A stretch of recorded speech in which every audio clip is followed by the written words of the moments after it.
Welcome to the 7-Figure Builder channel, everything new construction and development. My name is Arthur. I have developed over 1,500 lots to date for residential new construction, and this is Ruben. What's up, guys? My name is Ruben the Builder. I've done over 250 homes in the past 7 years. Super excited to share step 6, which is construction phase of the project.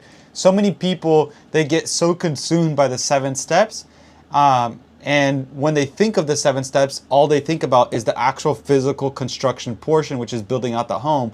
But honestly, all the other steps are so much more important to building a house, like running the numbers and finding the land. So strongly encourage you to go back into the series and watch those videos, or rewatch them if you've already watched them, and really take in that information and understand that first. But today we're going to talk about step 6, all about construction. So today we will really focus on hiring the builder and working with the builder and what that structure looks like.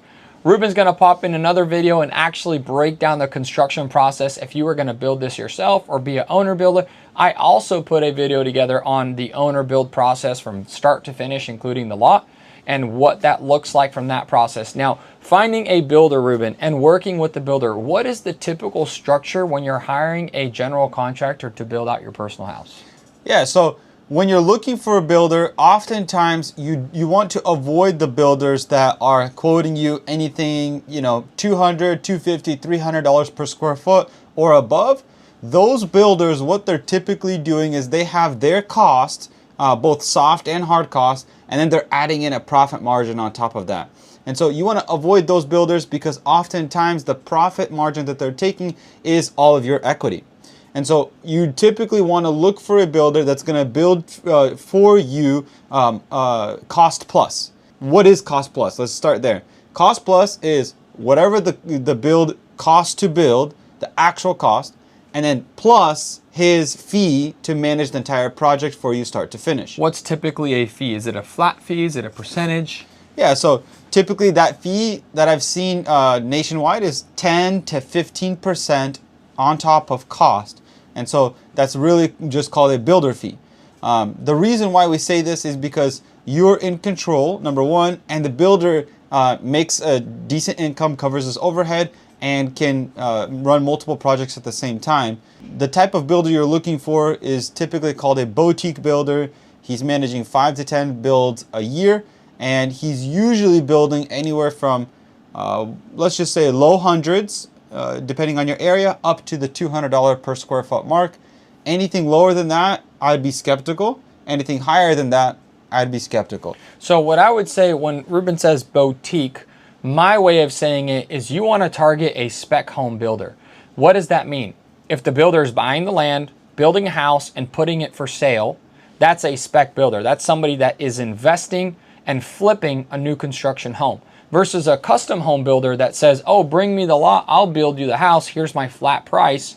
That is a custom home builder. They're running a business, not an investment. Because the spec home builder, that's the type of builder that will actually take a fee for putting in the work, and they're very good at saving on costs. So they're definitely considerate on what type of materials, finishes, and efficiency of a plan. They're similar to like a national builder. National builders come in, they buy big subdivisions, they build the homes, and they put them for sale. So you're just finding a small family-owned builder that does that similar concept. Now, again, as Ruben mentioned, across the nation, we have students all across the nation, Oregon, Washington, California. We're seeing in the mid-hundreds is what the cost is to build.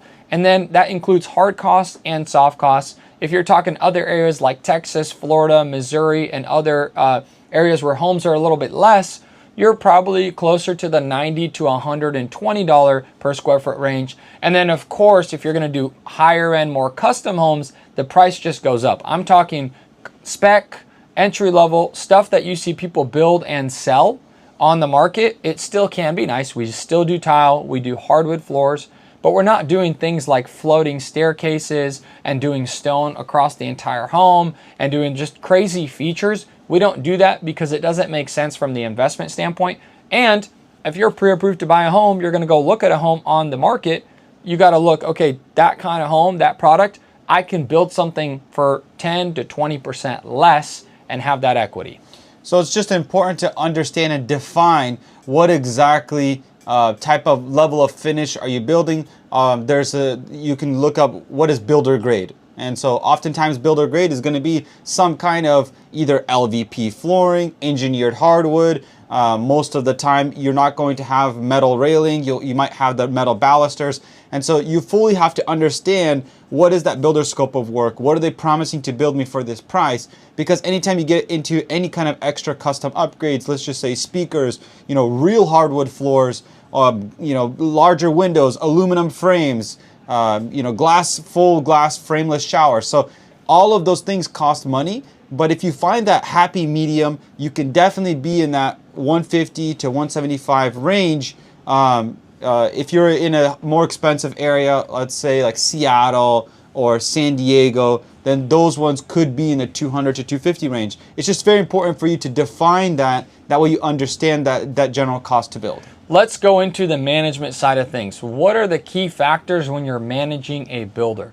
Ruben, can you chime into how do you keep it within budget? How do you build a house within a certain time frame? What is the way to manage this process if you're not necessarily a GC or have the construction experience? Yeah, so what I would say is when you're working with a builder cost plus and you've agreed to that, let's just say cost plus 10% build fee, you want to make sure that you have a budget from the builder that you both sign and you have an agreement stating, hey, what happens if we go under budget and what happens if we go over budget, and who's responsible for that. 2, you have a detailed schedule. It's extremely important.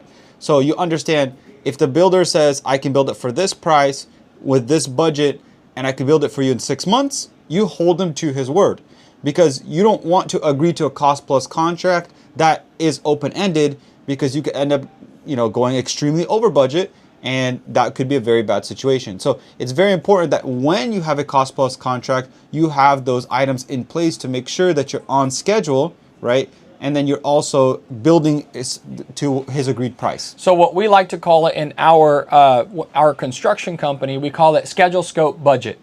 Understand the schedule, understand the scope, and understand the budget. Then you want to have the builder back it up with bids to verify that what budget he's given you is true.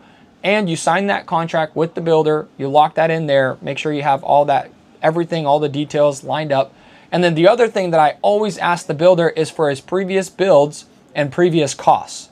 So this allows you to look at the previous plans that they built. You can see the costs on those plans and the finishes. And I say, send me a link from Zillow, Redfin, because again, they built to sell.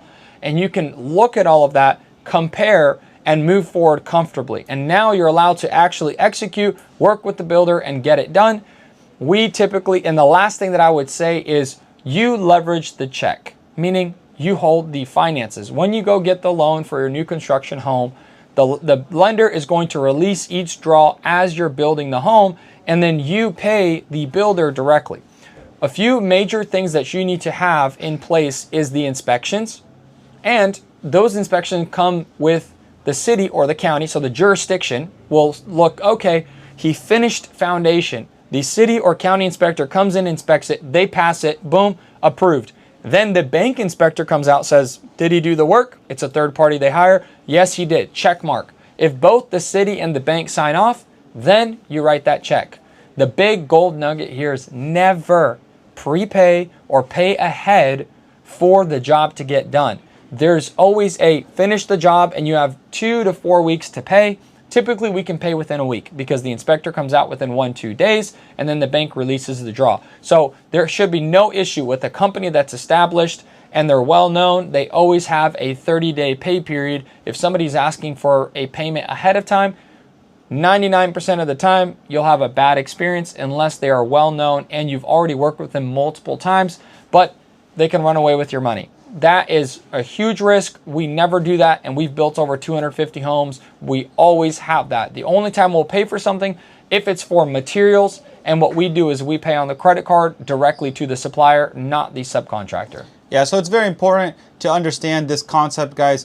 When you're building your house, do not prepay. Arthur's totally right.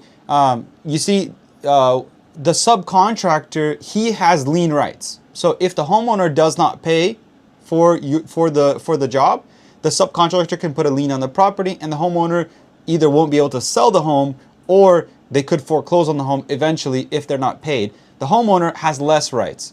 And so it's very important, just have a simple agreement before the subcontractor starts. Just say, hey, I need a net 30 agreement on this foundation. Once you finish the job, inspections pass, bank approves it, I will pay you within 30 days. This gives you enough time. Oftentimes, like Arthur said, you can pay within 1 to 2 weeks, not a problem. You can always pay ahead of schedule. But this is your leverage into making sure that the build goes smoothly and on schedule and on budget. It's extremely important. Thank you guys so much. And as we always say, we appreciate all your feedback. Like, share, subscribe, and comment below if you have any questions or you want us to cover something else. Ruben will also share. We have tons of students. We mentioned that. He'll share our education platform and our mentorship as well. Guys, if you guys join our online community platform, we now have over 7,000 people, like-minded investors, builders, developers, wholesalers, people looking for deals, people building homes right now. Super excited. Love to highlight Nick from Springfield, Missouri. We have Ricky from St. John's, Indiana. You guys will find those type of people inside the community channel. So join tonight and you'll be able to see and trek side by side with these different people in building at home.